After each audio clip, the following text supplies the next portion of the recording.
Hello guys, cobra line ചാനലിലേക്ക് സ്വാഗതം. Guys, അപ്പോൾ ഇന്നൊരു വ്യത്യസ്തമായ ഒരു വീഡിയോ ആയിട്ടാണ് വന്നിട്ടുള്ളത്. അപ്പൊ നേരെ വളവള നിലയ്ക്കുന്നില്ല, ബാക്കി വിശേഷങ്ങളെല്ലാം സൈറ്റിൽ പോയിട്ട് കമോൺ.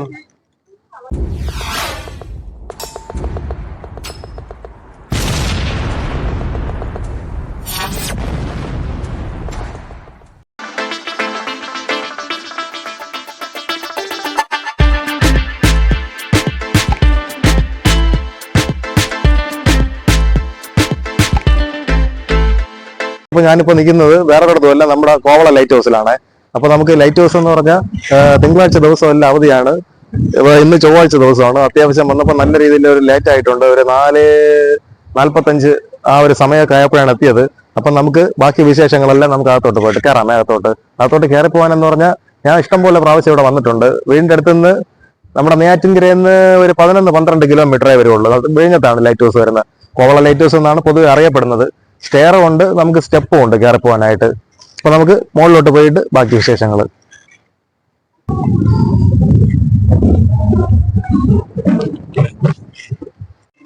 അപ്പൊ നേരെ അകത്ത് കയറിയിട്ടുണ്ട്. നമുക്ക് മുകളിലോട്ട് പോകാനായിട്ട് ലിഫ്റ്റും ഉണ്ട്, നമുക്കല്ലാതെ പഴയ രീതിയിലുള്ള ഏണിപ്പടിയും ഉണ്ട്. അപ്പൊ നമ്മള് ലിഫ്റ്റിൽ പോണില്ല, നടന്നാണ് പോയിക്കൊണ്ടിരിക്കുന്നത്. എന്റെ മോനെ, കടലിന്റെ കാഴ്ചകൾ കണ്ട് ഇവിടെ നിന്ന് സൂപ്പറായിട്ട് നമുക്ക് കാണാം. പക്ഷെ നമുക്ക് 5 മണി വരെ ഇവിടെ ഇതിനകത്ത് കയറാനായിട്ടുള്ള ഒരു സമയം അലൗഡ് ആയിട്ടുള്ളൂ. ഞാൻ വന്നതേ അത്യാവശ്യം ലൈറ്റ് ആയിട്ടാണ് വന്നത്. ഒരു 4:45 ആയിട്ടുണ്ട്. സൂപ്പർ കാഴ്ച കേട്ടാ, പൊളി എന്ന് പറഞ്ഞാൽ പൊളി. ആ പൊക്കത്തിൽ പോയിരിക്കുന്നത് ഈ ലിഫ്റ്റിന്റെ ഈ ഗ്ലാസ്സിലുള്ള ഇതെന്ന് പറഞ്ഞാൽ സത്യം ഒരു 4 നില 5 നില കെട്ടിടത്തിന്റെ ആ ഒരു ഹൈറ്റ് വരും കേട്ടാ. എന്റെ മോനെ,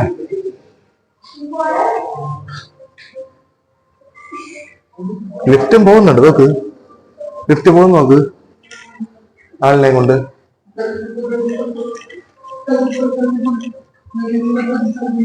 അപ്പൊ അത്യാവശ്യം ഒരാളിനെ നടന്നു പോകാനുള്ള വഴിയേ ഉള്ളൂ.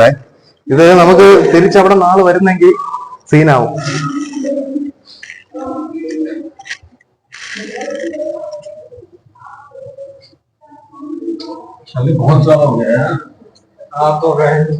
ആർത്തരം നിൽക്കുന്ന ആ കടലിനെ കണ്ട, കടലിന്റെ ആ ഒരു വശ്യത സൂപ്പർ അല്ലേ. സൂപ്പർ കാഴ്ച എന്ന് പറഞ്ഞ സൂപ്പർ കാഴ്ച. മുകളിൽ പോകുമ്പോൾ പൊളിക്കും. അപ്പൊ ലിഫ്റ്റ് പോകുന്നുണ്ട്. ലിഫ്റ്റ് അത്യാവശ്യം ഒരു 2-3 ഒരു 4 പേര് വരെ നമുക്ക് താഴെ പോകാനും മുകളിലോട്ട് വരാനും ലിഫ്റ്റ് ഉപയോഗിക്കാം. പിന്നെ നമുക്ക് പക്ഷേ അത്യാവശ്യം നടന്നു കയറാനൊക്കെ ഉള്ള ഒരു ആരോഗ്യം ഉണ്ടെങ്കിൽ ഇത് പ്രയോജനപ്പെടുത്തുന്നതായിരിക്കും കുറച്ചുകൂടെ നല്ലത്.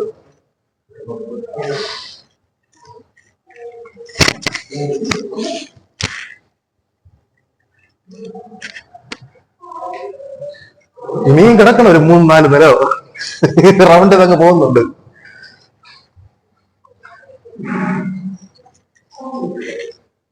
നമുക്ക് ഇവിടെ നിന്ന് ലിഫ്റ്റിൽ കയറി പോവാം കേട്ടാ, വേണമെങ്കിൽ.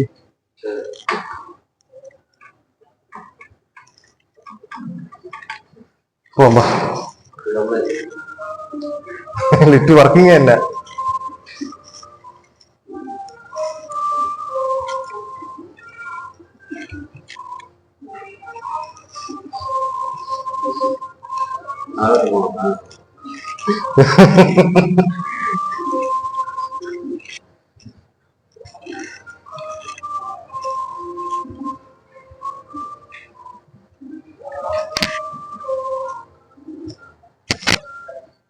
നമ്മൾ അത്യാവശ്യം ഇപ്പൊ ഒരു 4 നില ഹൈറ്റ് ആയെന്ന് തോന്നുന്നു.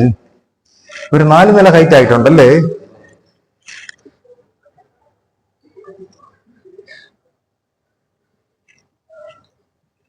അപ്പൊ കയറി പോവാമേ, മുകളിലോട്ട് പോവാണേ. ഇപ്പൊ തന്നെ ഏകദേശം ഒരു 5 നിലയുടെ ഹൈറ്റ് കഴിഞ്ഞിട്ടുണ്ട്. അയ്യോ, ഇനി ഒരു 4 നില 5 നില ആ ഒരു ബിൽഡിങ്ങിന്റെ ഹൈറ്റ് ഇനിയും മുകളിലോട്ടുണ്ട്. പോവാം.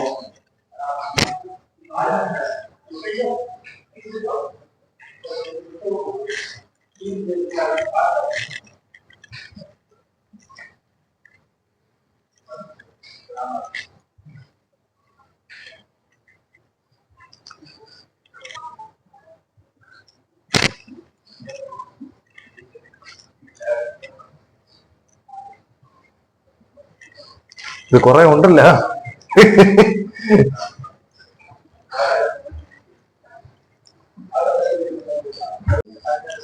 ഗൈസ് അപ്പൊ വന്നപ്പോ സമയം താമസിച്ചിട്ടുണ്ട്, സമയം കഴിയാറായി, അതിന് മുമ്പേ മുകളിൽ കയറണം.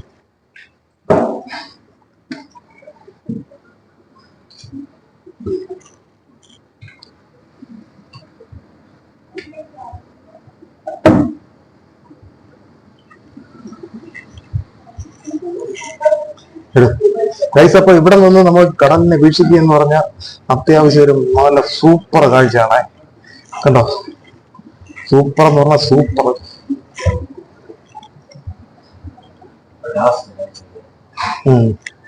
വെടിക്കെട്ട്.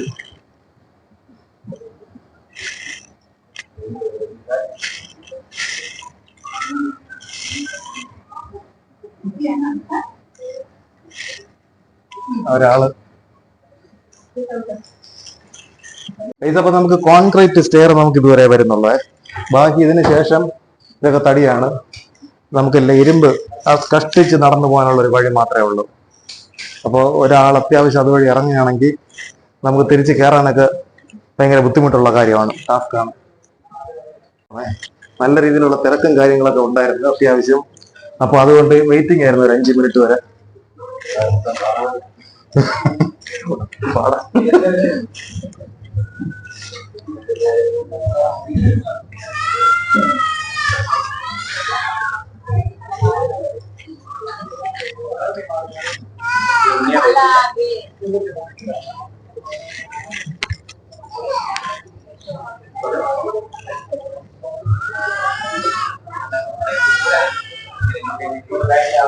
ഇല്ല ബാക്കിൽ ആളില്ല.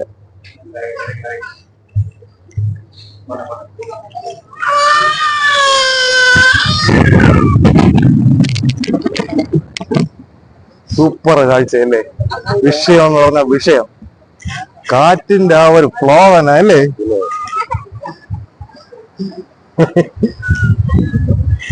എന്റെ അമ്മച്ചി കൊടുങ്കാറ്റാണ് കൈ.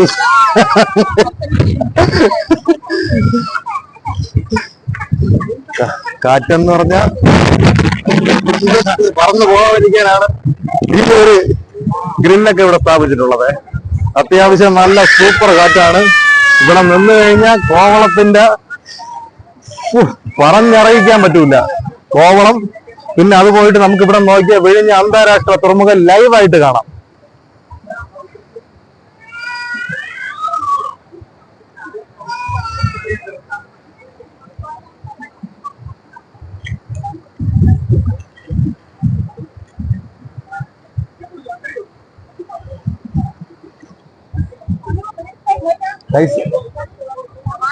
ഗൈസ് അപ്പൊ നമുക്ക് ലൈറ്റ് ഹൗസ് എന്ന് പറഞ്ഞാൽ 1800 1900 ആ ഒരു കാലഘട്ടത്തിലാണെന്ന് തോന്നുന്നത് ഈ ലൈറ്റ് ഹൗസിന്റെ ആ ഒരു നിർമ്മാണം പൂർത്തിയായതും.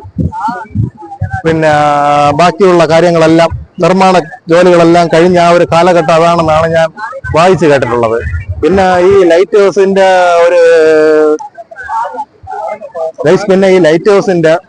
ഒരു ഉപയോഗം എന്ന് പറഞ്ഞു കഴിഞ്ഞാൽ നമ്മുടെ ഈ കടലിന്റെ കുറച്ചുകൂടെ ഉള്ളിലോട്ട് പോകുന്ന കപ്പലുകൾക്ക് ആ ഒരു ദിശ മനസ്സിലാക്കാനും ബാക്കിയുള്ള സിഗ്നൽ പരമായിട്ടുള്ള അങ്ങനെ എന്തോ കാര്യത്തിന് വേണ്ടിയാണ് ഈ ലൈറ്റ് ഹൗസ് സ്ഥാപിച്ചിട്ടുള്ളത്.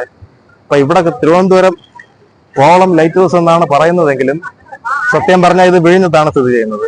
ഈ വിഴിഞ്ഞം കഴിഞ്ഞു കഴിഞ്ഞാൽ പിന്നെ നമ്മുടെ 5 തെങ്ങിലാണുള്ളത്. 5 തെങ്ങ്, കൊല്ലം ജില്ല വരുന്ന പെരുമാതുറ കഴിഞ്ഞ് 5 തെങ്ങിലാണ് വരുന്നത്. സൂപ്പർ എന്ന് പറഞ്ഞാൽ സൂപ്പർ. അത്യാവശ്യം നല്ല രീതിയിലുള്ള തിരക്കുണ്ടായി. ഇപ്പൊ സമയം ഏകദേശം ഒരു 4:50 ആവും. 4:50 ആവും. ഇപ്പൊ അത് ഒരു 5 മണി വരെ ഉള്ളൂ ഇതിന്റെ ഒരു വർക്കിംഗ് ടൈം. 5 മണിയൊക്കെ ആവുമ്പോ നമുക്ക് ഈ ലൈറ്റ് ഹൗസിന്റെ ആ ഒരു പ്രവർത്തനം അവസാനിപ്പിക്കും. പിന്നെ പിറ്റേ ദിവസം 9 മണി തിരിച്ച് വൈകിട്ട് 5 മണി വരെ. അതാണ് ഗൈസ്. അപ്പൊ പിന്നെ വേറൊരു കാര്യം എനിക്ക് പറയാനുള്ളതെന്ന് പറഞ്ഞാൽ, നിങ്ങൾ ഒരു ടൂർ പാക്കേജ് പരമായിട്ട് ഇറങ്ങുമ്പോൾ നിങ്ങൾ കോവളം പ്രത്യേകിച്ച് തിങ്കളാഴ്ച ദിവസം സന്ദർശിക്കേണ്ട. നിങ്ങൾക്ക് ലൈറ്റ് ഹൗസ് കാണണ്ട എന്നാണ് താല്പര്യം ഉണ്ടെങ്കിൽ കുഴപ്പമില്ല. ലൈറ്റ് ഹൗസ് കാണണം, ഇതിലുള്ള ഒരു ഭംഗി ആസ്വദിക്കണം താല്പര്യം ഉണ്ടെങ്കിൽ തിങ്കളാഴ്ച ഇവിടെ ലീവാണ്. ഹോളിഡേ ദിവസമായിട്ടുള്ള ഞായറാഴ്ച ഇവിടെ തുറന്ന് പ്രവർത്തിക്കുന്നത് കൊണ്ട് തിങ്കളാഴ്ച ഇവിടെ ലീവ് കൊടുത്തിട്ടുണ്ട്. ബാക്കി ചൊവ്വ, ബുധൻ, വ്യാഴം, വെള്ളി, ശനി, ഞായർ, ബാക്കിയുള്ള 7 ദിവസവും പ്രവർത്തനമാണ്. ശരി, ചുറ്റി നടന്ന് കാണാം നമുക്ക്.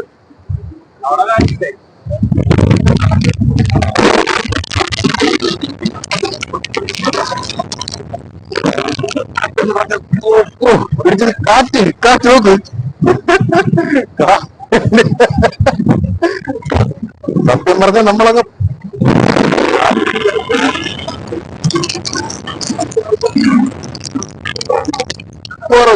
എന്തോ മോനെ ഒരു രക്ഷയുമില്ല. കാറ്റെന്ന് പറഞ്ഞാൽ ഈ മൈക്കില് ഞാൻ സംസാരിക്കുന്നത് കിട്ടുമെന്ന് അറിഞ്ഞുകൂടാ. സത്യം പറഞ്ഞാൽ കാറ്റിന്റെ പ്രഷറുണ്ട്, നല്ല രീതിയിലുള്ള പ്രഷറുണ്ട്. ആസ്വദിക്കാൻ പറ്റുകയാണെങ്കിൽ ഞാൻ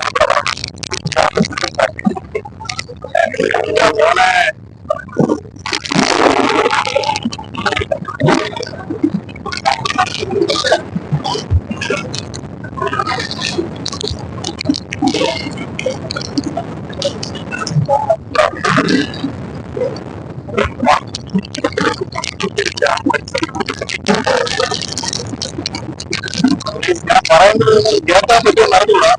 കാറ്റ് നമ്മളെ നല്ല രീതിയിൽ അത്യാവശ്യം നല്ല രീതിയിൽ തള്ളി മറിക്കുന്നുണ്ട്. സത്യം പറഞ്ഞാൽ മൈക്കൊക്കെ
പിന്നെ വേറൊരു കാര്യം, നമുക്കൊരു 5 മണി കഴിഞ്ഞ് വന്ന ലൈറ്റ് ഹൗസിന്റെ മുകളിൽ കയറാൻ പറ്റൂല.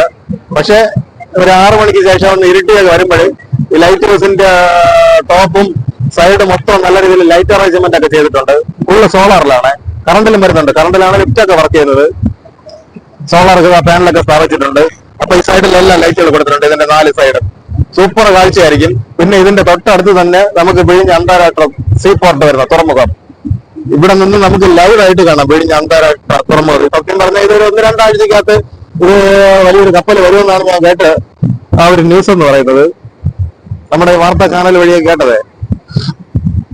പ്രകൃതിപരമായിട്ട് സത്യം പറഞ്ഞാൽ നല്ല രീതിയിൽ ആഴമുള്ള ഒരു കപ്പൽ ചാലാണ് നമ്മുടെ വിഴിഞ്ഞം അന്താരാഷ്ട്ര തുറമുഖം എന്ന് പറയുന്നത്. ഗൈസ്, അപ്പോൾ നമുക്ക് ഇവിടെ വന്ന് നിൽക്കുമ്പോഴെന്ന് പറഞ്ഞാൽ അത്യാവശ്യം നല്ല രീതിയിലുള്ള ഒരു കാറ്റും കാര്യങ്ങളെല്ലാം ഉണ്ട്. അത്യാവശ്യം നല്ല രീതിയിലുള്ള കാറ്റെന്ന് പറഞ്ഞാൽ കണ്ടോ, ഇവനെല്ലാം ഇവിടെ ഇരിക്കാൻ താമസിക്കുന്നില്ല. ഇവനെല്ലാം പറന്ന് വായിലേക്ക് കയറി. ചില സമയത്തുള്ള കാറ്റെന്ന് പറഞ്ഞാൽ നമ്മളെ തള്ളി മറിച്ചുകൊണ്ട് അങ്ങ് പോകും. അങ്ങനത്തെ രീതിയിലുള്ള ഒരു കാറ്റും കാര്യങ്ങളുണ്ട്. പക്ഷെ ഞാൻ ഈ മുകളിൽ കയറി വന്നപ്പോ ഇത്രയും കാറ്റ് പ്രതീക്ഷിച്ചില്ല, അല്ലേ ഗൈസ്? അപ്പൊ നമ്മള് ലൈറ്റ് ഹൗസിൽ നിന്ന് ഇറങ്ങുവാണ്. അത്യാവശ്യം സമയമായിട്ടുണ്ട്, 5 മണി കഴിഞ്ഞിട്ടുണ്ട്. അപ്പൊ നമുക്ക് ഇറങ്ങാനായിട്ട് സെക്യൂരിറ്റി പറഞ്ഞിട്ടുണ്ട്. ലൈറ്റ് ഹൗസും കാര്യങ്ങളെല്ലാം കണ്ടല്ലോ. അപ്പൊ നിങ്ങൾക്ക് ഇവിടെ കോവളം സന്ദർശിക്കുവാണെങ്കിൽ നല്ല ഡീറ്റെയിൽ സ്പോട്ട് എന്ന് പറഞ്ഞ എന്റെ അമ്മച്ചേ സൂപ്പർ സ്ഥലമാണ്. ലൈറ്റ് ഹൗസ് ഉറപ്പായിട്ട് നിങ്ങൾ സന്ദർശിക്കുക. അപ്പൊ നമുക്ക് ലൈറ്റ് ഹൗസിലെ കാഴ്ചകളെല്ലാം കണ്ടല്ലോ. നമുക്കിനി നേരെ താഴോട്ട് ഇറങ്ങാമേ. ബാക്കിയുടെ കാര്യങ്ങളെല്ലാം നമുക്ക് താഴെ പോയിട്ട്. ഗൈസ്, അപ്പൊ ഇതിന്റെ മുകളിലാണ് നമുക്ക് കപ്പലിലെ സിഗ്നലൊക്കെ കാണിക്കുന്ന ആ ഒരു ലൈറ്റ്. ഇതില് നല്ല രീതിയിലുള്ള ഈ കണ്ണാടിയൊക്കെ നല്ല രീതിയിൽ സെറ്റ് ചെയ്ത് നല്ല രീതിയിലൊക്കെ ഉൾക്കടലിൽ വെട്ടം കിട്ടണമല്ലോ. അപ്പൊ നല്ല പവറുള്ള ലൈറ്റ് ആയിരിക്കും ഇതിനകത്ത് സെറ്റ് ചെയ്തിരിക്കുന്നത്. പിന്നെ അത് പോയിട്ട് ലൈറ്റ് മാത്രമല്ല, അതിനനുസരിച്ചുള്ള ചുറ്റുമുള്ള ആ ഫിറ്റിങ്സും ഉണ്ടല്ലോ. അത് ഈ ലൈറ്റ് റിഫ്ലക്ട് ചെയ്ത് നല്ല ദൂരെ എത്രയോ കിലോമീറ്റർ വരെ ഇതിന്റെ ഒരു പ്രകാശം കിട്ടും, അല്ലേ? എത്ര കിലോമീറ്റർ വരെ ഇതിന്റെ പ്രകാശം കിട്ടൂല? എത്ര കിലോമീറ്റർ വരെ പോകും ഇതിന്റെ പ്രകാശം? നമുക്ക് ഈ കപ്പലിന്റെ സിഗ്നലിന് വേണ്ടിയല്ലേ ലൈറ്റ് ഹൗസ് സ്ഥാപിച്ചിട്ടുള്ളത്. നമുക്ക് ഇവിടെ കഴിഞ്ഞാൽ ഇനി അടുത്ത ലൈറ്റ് ഹൗസ് എവിടെയാണ്? 5 തെങ്ങ്. ഇത് നമുക്ക് എത്ര നില ബിൽഡിംഗ് ഹൈറ്റ് വരെ ഈ ലൈറ്റ് ഹൗസ് എന്ന് പറയുന്നത്? ഹൈറ്റ് ഉണ്ട്. ശരിയാ. അപ്പോ ഇത്രയും ബാക്കിയുള്ള എല്ലാ കാര്യങ്ങളും കൊള്ളാം. സത്യം പറഞ്ഞാൽ നമുക്കിവിടെ കയറിയിട്ടേ ഇറങ്ങുന്നതെന്ന് പറഞ്ഞാൽ അത്യാവശ്യം ടാസ്ക് ഉള്ള കാര്യമാണ്. ഇത് കുത്തനെ ഉള്ള പടിയാണ്. കുത്തനെ എന്ന് പറഞ്ഞാൽ ഞാൻ ഇറങ്ങുമ്പോൾ നിങ്ങൾക്ക് മനസ്സിലാവും.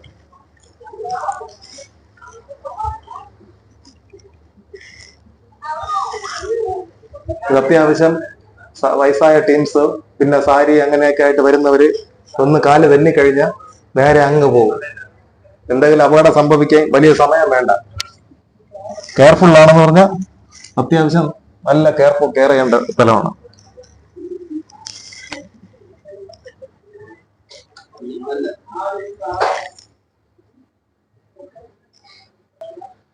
പൈസപ്പോ കണ്ടോ? സത്യം പറഞ്ഞാൽ ബാക്കിയുള്ള നമുക്ക് കയറി വരുന്നതും പുറമേ ഉള്ളതും ടോപ്പിലുള്ള കാഴ്ചകളൊക്കെ കാണാം. നല്ല ഒരു സൂപ്പർ വ്യൂ ആണ്. പക്ഷെ ഈ ഗോവണി എന്ന് പറഞ്ഞാൽ അത്യാവശ്യം ഡേഞ്ചർ ഉള്ള ഒരു കാര്യം തന്നെയാണ്. സൂക്ഷിച്ച് ഇറങ്ങിയില്ലെങ്കിൽ പണി കിട്ടും. അത്യാവശ്യം ഈ സാരി ഉടുത്ത് വരുന്നവര്, വയസ്സായവര്, ടീംസ്, കൊച്ചു പിള്ളേര്, ഇവരൊക്കെ നേരെ വന്ന് വീഴുന്നു കഴിഞ്ഞാൽ കാലൊന്നും ജസ്റ്റ് സ്ലിപ്പായി കഴിഞ്ഞാൽ താഴെ അങ്ങ് പോവും. സ്പോട്ടിൽ കാലിയാവും. കണ്ടല്ലോ, ഇത് മാത്രമേ ഉള്ളൂ പോരായ്മ. ബാക്കി എല്ലാം സൂപ്പറാണ്.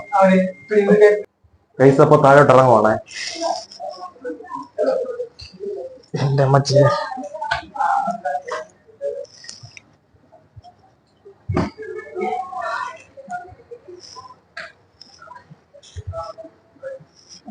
അപ്പൊ നമ്മള് കയറി പോയത് ഈ ഒരു സ്റ്റെയർ വഴിയാണ് നമ്മുടെ മുകളിൽ ലൈറ്റ് ഹൗസിന്റെ ടോപ്പിൽ പോയത്. അപ്പൊ ഇനി നമ്മൾ പോകാൻ പോകുന്നതെന്ന് പറഞ്ഞാൽ ലിഫ്റ്റ് വഴിയാണ് നേരെ പോകുന്നത്. നമുക്ക് അതിന്റെ എക്സ്പീരിയൻസ് എങ്ങനെയാണെന്ന് നോക്കണമല്ല.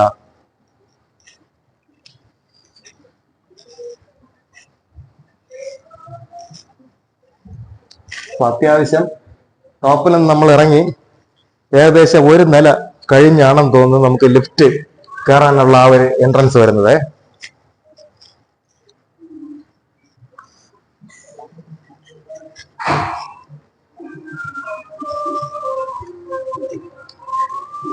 അപ്പൊ ഇപ്പോഴൊരു 5 പേരായിട്ട് ലിഫ്റ്റ് താഴോട്ട് പോയിട്ടുണ്ട്.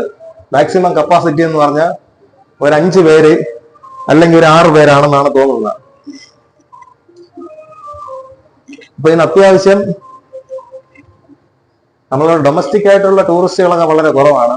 അത്യാവശ്യം പുറത്ത് ഈ ബംഗാളീസ്, ആസാം, പിന്നെ UP അവിടെയൊക്കെ ഉള്ള ടൂറിസ്റ്റുകളാണ് കുറച്ച് കൂടുതലായിട്ടുള്ളത് ഞാൻ സംസാരിച്ചപ്പോൾ മനസ്സിലാക്കാൻ കഴിഞ്ഞത്. അപ്പൊ ലിഫ്റ്റ് താഴെ എത്തിയിട്ടുണ്ട്.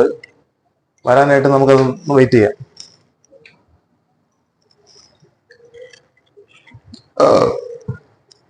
പിന്നെ ഇവിടെ നിന്ന് നമുക്ക് ഈ കോവളം ബീച്ചും നമ്മളെ കടലും കാണുന്നതെന്ന് പറഞ്ഞ അത്യാവശ്യം ഒരു മാരകമായിട്ടുള്ള ഒരു വ്യൂ ആണ് ഗൈസ്. എന്റെ മോനെ, നിങ്ങൾ മുകളിൽ നിന്ന് ആ സമയത്തുള്ള ഒരു കാറ്റ് കണ്ട ഗൈസ്, നല്ല പ്രഷറിലുള്ള കാറ്റാണ്. പ്രഷർ എന്ന് പറഞ്ഞാൽ ചില സമയത്ത് നമ്മളെ വരെ തള്ളി കൊണ്ടുപോകും. അങ്ങനെ നമ്മൾ മുകളിൽ നിന്ന് ടോപ്പിൽ നിന്ന് താഴോട്ട് പോകാതിരിക്കാനാണ് അത്യാവശ്യം നല്ല രീതിയിൽ നമ്മളെ സേഫ്റ്റിക്ക് വേണ്ടിയാണ് അവർ ഗ്രില്ലൊക്കെ അത്യാവശ്യം ഒരു 6 അടി ഹൈറ്റ് വരെ റൗണ്ട് ചെയ്ത് പാർട്ടീഷനായിട്ട് കൊടുത്തിട്ടുണ്ട്. അത്യാവശ്യം നല്ല രീതിയിൽ സേഫ്റ്റിയും കാര്യങ്ങളുണ്ട്. സൂക്ഷിച്ച്, പിന്നെ ഞാൻ കാണിച്ച ആ ഭാഗമൊക്കെ സൂക്ഷിച്ച് കയറേണ്ട ഒരു ഭാഗമാണ്. കാലൊന്ന് സ്ലിപ്പായി കഴിഞ്ഞാൽ 8ന്റെ പണി കിട്ടും. പിന്നെ ചെറിയ കളിയിലൊന്നും തീരുമില്ല കാര്യം. പൈസപ്പ് ലിഫ്റ്റിനകത്ത് കയറിയിട്ടുണ്ട്. എന്റെ മോനെ, പൈസപ്പ് അത്യാവശ്യം ഒരു 4 പേർക്ക് നിൽക്കാനുള്ള ഒരു കപ്പാസിറ്റി മാത്രമേ ഉള്ളൂ. അത്യാവശ്യം നമുക്കൊരു 4 പേർക്ക് ഇരിക്കാനുള്ള നല്ല 4 സൈഡും ഈ ഗ്ലാസ് കൊണ്ട് കവറിങ് ആണ്. എന്റെ മോനെ, പൊളിയല്ലേ? പൊളിയെന്ന് പറഞ്ഞ സൂപ്പർ. സത്യം പറഞ്ഞാൽ നമ്മുടെ കേരള സർക്കാർ നല്ല രീതിയിൽ ടൂറിസ്റ്റുകൾ അട്രാക്ട് ചെയ്യാൻ വേണ്ടി നല്ല രീതിയിൽ ഇതിനെ മെയിൻറ്റെയിൻ ചെയ്ത് കൊണ്ടുപോകുന്നുണ്ട്. ലൈറ്റ് ഹൗസ് താഴോട്ട് അങ്ങനെ പോകുന്നുണ്ട്. ഇതെവിടെ പാതാളത്തിലായിട്ടാണ് പോണ എങ്ങനെയാ ദൈവത്തിനറിയാം.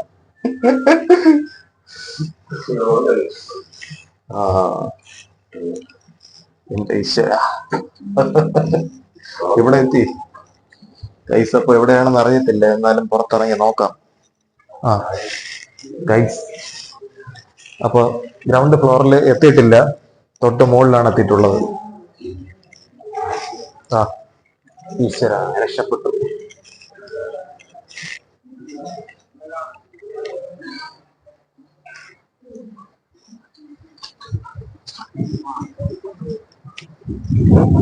അപ്പൊ എങ്ങനെയുണ്ട് നമ്മളെ ലൈറ്റ് ഹൗസിന്റെ ആ ഒരു വിശേഷങ്ങളും കാഴ്ചകളും? പൊളിച്ചില്ലേ?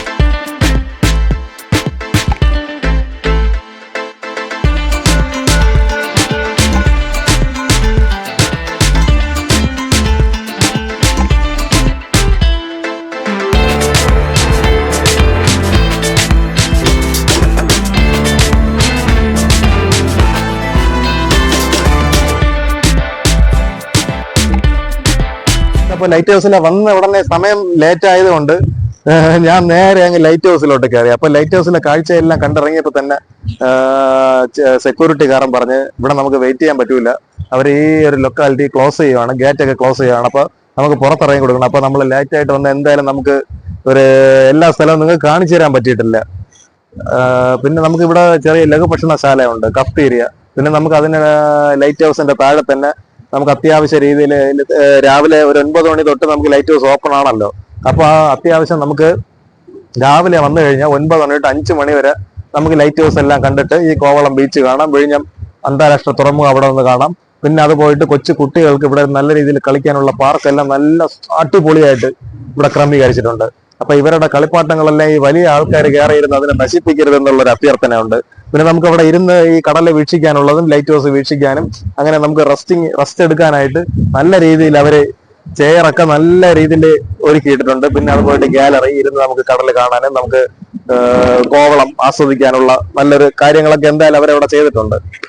അത്യാവശ്യം സമയം ഒരു ലേറ്റായിട്ട് വന്നതിന്റെ ആ ഒരു നഷ്ടം മാത്രമേ നിങ്ങളെ ഫ്രണ്ടിൽ നമുക്ക് ആ ഒരു വീഡിയോ എത്തിക്കുമ്പോഴേ കുഴപ്പമില്ല, നമ്മൾ ഉള്ളത് കൊണ്ട് ഓണം പോലെ എന്ന് പറഞ്ഞുള്ള രീതിയിൽ നല്ല രീതിയിൽ എടുത്തിട്ടുണ്ട്. പിന്നെ ഒരു കിങ് കോങ് ആണെന്ന് തോന്നുന്നു, അത് കറക്റ്റ് ആയിട്ട് അതിന്റെ മുഖം ഒന്നും എടുക്കാൻ പറ്റിയില്ല. പിന്നെ അവിടെ ഒരു ബോർഡുണ്ട്, 12 വയസ്സിന് താഴെയുള്ള കുട്ടികൾക്ക് മാത്രമേ പാർക്ക് അലൗഡ് ആയിട്ടുള്ളൂ, അതിന് താഴോട്ടുള്ള കുട്ടികൾ പോയാൽ മതി അങ്ങോട്ട്. പിന്നെ വേറൊരു കാഴ്ച എന്ന് പറഞ്ഞാൽ കടല് നല്ല രീതിയിൽ തിരയും കാര്യങ്ങളൊക്കെ ഉണ്ട്, നല്ല കാറ്റുമുണ്ട്. നമുക്ക് ഇതിന്റെ മുകളിൽ കയറിയപ്പോൾ ഉള്ള കാഴ്ചകൾ കണ്ടല്ലോ, എന്റെ താടിയും മുടിയൊക്കെ എന്ന് പറഞ്ഞാൽ അമ്മാതിരി ഒരു ചാഞ്ചാട്ടമായിരുന്നു. സത്യം പറഞ്ഞ ചില ഒരു സമയത്ത് എന്ന് പറഞ്ഞാൽ ഈ കാറ്റിന്റെ പ്രഷർ കൊണ്ട് ഞാൻ വരെ അങ്ങ് നീങ്ങി പോണ ഒരു സാഹചര്യം ഉണ്ടായി. കടല് നല്ല രീതിയിൽ തിര വരുന്നുണ്ട്. പിന്നെ കരയെന്ന് പറയാനായിട്ട് നമ്മുടെ ഈ കോവളം ബീച്ചിലില്ല. അപ്പൊ നിങ്ങൾക്ക് ലൈറ്റ് ആയിട്ട് നമ്മുടെ ബീച്ചെല്ലാം കാണിച്ചു തരാം. കോവളം ബീച്ചിനെ കുറിച്ചും ബാക്കിയുള്ള കാര്യങ്ങളെ കുറിച്ചും ലക്ഷക്കണക്കിന് വ്ളോഗേഴ്സ് വ്ളോഗ് ചെയ്ത വീഡിയോസ് എല്ലാം നമ്മളെ യൂട്യൂബിൽ അവൈലബിൾ ആയിട്ടുണ്ട്. അപ്പൊ നമ്മൾ അതിനെ എന്തായാലും പറഞ്ഞ് ചളമാക്കുന്നില്ല. എന്നാലും ലൈറ്റ് ആയിട്ടുള്ള ആ ഒരു കോവളം ബീച്ച് നിങ്ങൾക്ക് കാണിച്ചു തരും. ഇന്ന് നല്ല രീതിയിൽ തിരക്ക് കുറവാണ്. സത്യം പറഞ്ഞാൽ നല്ല രീതിയിൽ തിരക്ക് കുറവാണ്. ഞാൻ ഈ നമ്മുടെ വലിയ പെരുന്നാളിന്റെ അന്ന് ഇവിടെ വന്നിട്ടുണ്ടായിരുന്നു, ബക്രീദിന്റെ അന്ന്. എന്റെ മോനെ അന്ന് തിരക്കെന്ന് പറഞ്ഞ് ഒരു ഈച്ചയ്ക്ക് നിന്ന് കറങ്ങാനുള്ള സ്ഥലമില്ലായിരുന്നു. അമ്മാതിരി തിരക്കെന്ന് പറഞ്ഞ അമ്മാതിരി തിരക്കായിരുന്നു. തിരക്കിൽ അന്ന് വട്ടം ചുറ്റിപ്പോയി തിരക്കില്. പക്ഷെ ഇന്ന് ആ ഒരു തിരക്കും കാര്യങ്ങളൊന്നുമില്ല. പിന്നെ അത്യാവശ്യം നല്ല രീതിയിൽ കരയെന്ന് പറയാനായിട്ടില്ല, ആൾക്കാർക്ക് നടന്നു പോകാനുള്ള ഒരു സ്ഥലം മാത്രമേ ഉള്ളൂ. ബാക്കിയെല്ലാം കടല് വരെ ഇങ്ങ് കരയുടെ അതുവരെ ആയിട്ടുണ്ട്. അപ്പൊ നമ്മുടെ സെക്യൂരിറ്റിക്കാരൻ കൈ കാണിച്ച് വിളിക്കുകയാണ്, നമുക്ക് സമയം കഴിഞ്ഞിട്ടുണ്ട്, അല്ലെങ്കിൽ 5 മിനിറ്റ് കൂടെ ചവിട്ടി പിടിച്ച് കറങ്ങി നിൽക്കാന്ന് പറഞ്ഞാണ് അവിടെ നിന്നത്. നമ്മുടെ കൂടെ വന്ന എല്ലാവരും പോയിട്ടുണ്ട്, ഇനി ഞാൻ മാത്രമേ ഉള്ളൂ. അപ്പൊ നേരെ പോവുക, നമ്മളെ ലുട്ടാപ്പിയെ പുറത്ത് കയറി കുന്തവും സ്റ്റാർട്ട് ചെയ്ത് നേരെ കോവളം ബീച്ചിലോട്ട് ലാൻഡ് ചെയ്യുക. ഇപ്പൊ ലുട്ടുവിനകത്താണ് ഇരുത്തിയിട്ടുണ്ട്, 2 സൈഡും 2 കമ്മല് പോലെ 2 സൈഡും 2 ഹെൽമെറ്റും ഇട്ട്. ഒരു കൊമ്പനെ കണ്ടോ, നെറ്റിപ്പട്ടം മാത്രം ഇല്ലെന്നേ ഉള്ളൂ, കാണാനൊക്കെ നല്ല സൂപ്പറാണ്. പക്ഷെ അതിന്റെ ഓപ്പോസിറ്റ് ഒരു മുയലുകുട്ടനും ഉണ്ട്.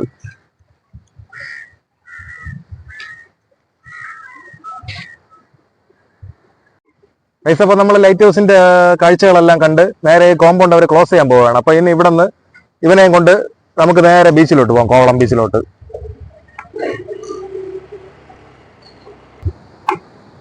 അപ്പൊ നേരെ ബീച്ചിലെത്തിയിട്ടുണ്ടേ. ബീച്ചിലെത്തിയപ്പോ കണ്ട കാഴ്ചയാണ്, അത്യാവശ്യം നല്ലൊരു ഞാൻ സാധാരണ പോകുന്ന കടപ്പുറത്തെല്ലാം അത്യാവശ്യം ഗോൾഡ് കളർ ആയിട്ടുള്ള ആ ഒരു മണലൊക്കെയാണ് കണ്ടിട്ടുള്ളത്. പക്ഷെ ഇവിടെ നല്ല രീതിയിലുള്ള കരിമണലാണ്. ഈ കരിമണൽ എന്ന് പറഞ്ഞു കഴിഞ്ഞാൽ പണ്ടൊക്കെ എന്ന് പറഞ്ഞാൽ ഈ കരിമണലല്ലായിരുന്നു ഇവിടെ. ഇത് പിന്നീട് ഇവിടെ ഉള്ള ഈ ഓടകളിലുള്ള വേസ്റ്റും ബാക്കിയുള്ള കാര്യമെല്ലാം വന്നിറങ്ങുന്നത് ഇവിടെയാണ്. ഇത് സംഭവം അങ്ങനെ ഇത് ബ്ലാക്ക് കളർ ആയതെന്നാണ് എനിക്ക് തോന്നുന്നത്. എന്നാലും ഇടയ്ക്കിടയ്ക്ക് ആ ഒരു ഗോൾഡ് കളർ കാണാം. അതോ ഇനി കരിമണലാണോ അങ്ങനെയൊന്നും അറിയത്തില്ല. പിന്നെ കടലൊക്കെ എന്ന് പറഞ്ഞാൽ നല്ല രീതിയിൽ കള്ളക്കടൽ പ്രതിഭാസം പോലത്തെ ആ ഒരു സീനുണ്ട്. കാറ്റും കോളും ഒക്കെ നല്ല സീനാണ്. നല്ല സീൻ എന്ന് പറഞ്ഞാൽ നല്ല സീനാണ്. തിരയൊക്കെ നല്ല രീതിയിൽ മറയുന്നുണ്ട്. തിര സാധാരണ ഉൾക്കടലില് നല്ല രീതിയിലുള്ള ഒരു കാറ്റും വിഷയമൊക്കെ വരുന്നുണ്ടെങ്കിൽ മാത്രമേ ഇങ്ങനത്തെ തിരം പിന്നെ ടൂറിസ്റ്റുകളെ നല്ല രീതിയിൽ ഇപ്പൊ ഇവിടെ ഇറങ്ങുന്നത് അവര് റെസ്ട്രിക്ട് ചെയ്തിട്ടുണ്ട്.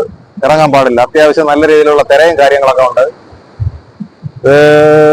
പ്രകൃതിപരമായിട്ട് നല്ല രീതിയിൽ ഒരു ആഴം കൂടിയ സ്ഥലമാണ്. വിഴിഞ്ഞം തുറമുഖമായിട്ട് ഏറ്റവും അടുത്ത് ചേർന്ന് നിൽക്കുന്ന ഒരു സ്ഥലമാണ് കോവളം. അപ്പൊ നിങ്ങൾക്ക് അറിയാമല്ലോ, സാധാരണ നമ്മുടെ ഓരോ തുറമുഖങ്ങൾ ഉണ്ടാക്കുന്നതെന്ന് പറഞ്ഞാൽ ഡ്രഡ്ജ് ചെയ്ത് നല്ല രീതിയിൽ ആഴം കൂട്ടിയാണ് ഓരോ തുറമുഖങ്ങൾ നിർമ്മിക്കുന്നത്. പക്ഷെ പ്രകൃതിപരമായിട്ട് തന്നെ അത്യാവശ്യം നല്ല രീതിയിലുള്ള ആഴമുള്ള സ്ഥലമാണ് വിഴിഞ്ഞം തുറമുഖം. അപ്പൊ ഇവിടെ ഇറങ്ങി തിരയിലൊക്കെ അകപ്പെട്ട് പോയി കഴിഞ്ഞാൽ സീനാവും. അതുകൊണ്ട് നല്ല രീതിയിൽ സൂക്ഷിച്ചൊക്കെ ഇറങ്ങാൻ ശ്രദ്ധിക്കുക. ഇറങ്ങരുതെന്നാണ് എന്റെ അഭിപ്രായം. നേരത്തെയൊക്കെ നമുക്ക് ഇറങ്ങാനായിട്ടുള്ള സൗകര്യം കാര്യങ്ങളൊക്കെ ഉണ്ടായിരുന്നു. പക്ഷെ കോസ്റ്റ് ഗാർഡിന്റെ സ്ട്രിക്റ്റ് നല്ല രീതിയിൽ നിർദ്ദേശങ്ങൾ നിങ്ങൾ പാലിച്ച് മാത്രമേ ഓരോ കാര്യങ്ങൾ ചെയ്യാവൂ. അല്ലെങ്കിൽ 8ന്റെ പണി കിട്ടും. നിങ്ങൾ വന്നതുപോലെ തിരിച്ചെന്തായാലും പോകില്ല വീട്ടിലേക്ക്. ഞാൻ ഒരു കാര്യം നിങ്ങളുടെ അടുത്ത് പറയാൻ വിട്ടുപോയി. നമ്മളെ ലൈറ്റ് ഹൗസ് സ്ഥാപിച്ച വർഷം എന്ന് പറഞ്ഞാൽ 1972 നമ്മളെ ഇന്ദിരാഗാന്ധിയുടെ ആ ഒരു ഭരണകാലത്താണെന്ന് തോന്നുന്നത് ലൈറ്റ് ഹൗസ് സ്ഥാപിച്ചത്. ലൈറ്റ് ഹൗസിലെ കാഴ്ചകളെല്ലാം കണ്ടല്ലോ, തീരെ നിങ്ങൾ വിറപ്പിക്കുന്നില്ല.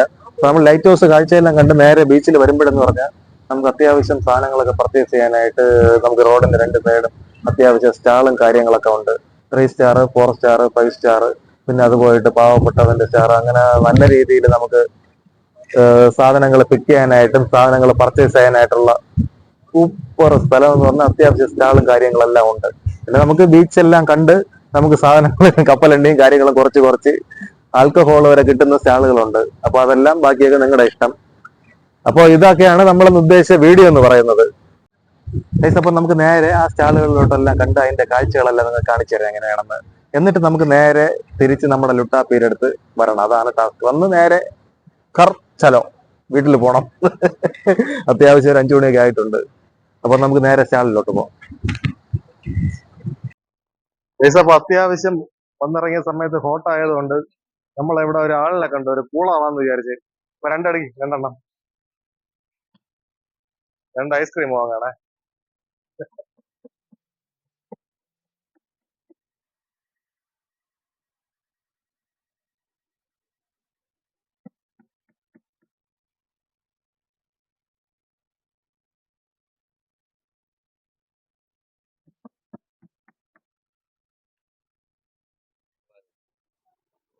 അപ്പൊ പോകുമ്പോ 2 കടലയൊക്കെ കുറച്ചുകൊണ്ട് പോവാന്ന് വിചാരിക്കുന്നു. 2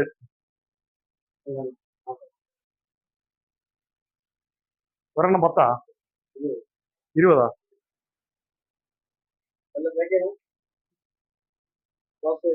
വേണ്ട,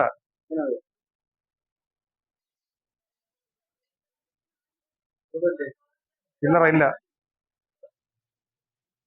40 20 ഉണ്ടോ അതരായി?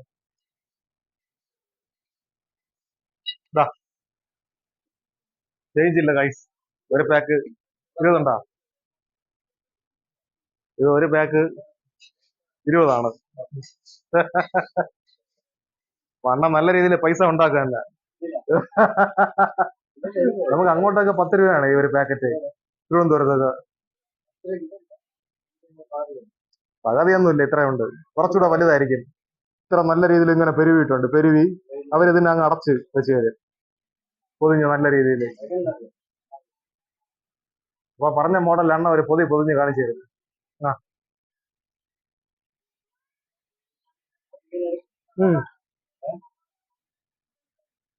ഇങ്ങനെ വെച്ച് തരും. ഇങ്ങനെയൊന്നുമല്ല, കുറച്ചുകൂടെ കൂടുതലുണ്ട്. നമ്മൾ വാങ്ങാൻ അറിയാലോ, നമ്മൾ കഴിക്കുമ്പോഴേ. കൂടുതലുണ്ടെങ്കിൽ ഞാൻ വരുമ്പം ഒരു കവറോട് വാങ്ങിക്കാം. പോട്ടോ. അപ്പൊ ഇത് കാണിച്ചു തരുന്ന വേറൊരു വെറൈറ്റി കാഴ്ചയാണ്. നമുക്ക് ഏകദേശം ഒരു സൈഡ് നോക്കുമ്പോൾ തന്നെ അത്യാവശ്യം തേര നല്ല രീതിയിൽ അടിച്ച് വെള്ളം സ്പ്രേ ചെയ്ത് പോകുന്ന ഒരു കാഴ്ച കാണിച്ചു തരാം. പക്ഷേ ക്യാമറയിൽ കിട്ടുമെന്ന് അറിഞ്ഞൂടാ. അപ്പൊ ആ സൈഡാണ് നമുക്ക് ആ മല വരുന്നതൊക്കെ, ആ സൈഡ് അത്യാവശ്യം വെള്ളം തിര അടിച്ച് മറിഞ്ഞ് വെള്ളം സ്പ്രേ ചെയ്ത് എയറിലോട്ട് പോകുന്നുണ്ട്. എന്തായാലും കൊള്ളാം. അപ്പോ ഇതൊക്കെയാണ് നമ്മൾ ഉദ്ദേശിച്ച വീഡിയോ. കോവളം ലൈറ്റ് ഹൗസും ബീച്ചും കാര്യങ്ങളെല്ലാം കണ്ടല്ലോ. അപ്പൊ നിങ്ങൾ തിരുവനന്തപുരത്തുള്ള സ്പോട്ടിലൊക്കെ വരികയാണെങ്കിൽ നമ്മളെ കോവളം ബീച്ച് ലൈറ്റ് ഹൗസ് ഒക്കെ സന്ദർശിക്കുക. സൂപ്പർ പ്ലേസ് ആണ്. അപ്പോൾ നമ്മുടെ ഉദ്ദേശിച്ച വീഡിയോ ഇത്രയേ ഉള്ളൂ. വീഡിയോ ഇഷ്ടമായെങ്കിൽ നമ്മുടെ ചാനൽ ലൈക്ക് ചെയ്യുക, ഷെയർ ചെയ്യുക, സപ്പോർട്ട് ചെയ്യുക. പുതിയ പുതിയ വെറൈറ്റി വിശേഷങ്ങളുമായിട്ട് വീണ്ടും കാണാം. ബൈ.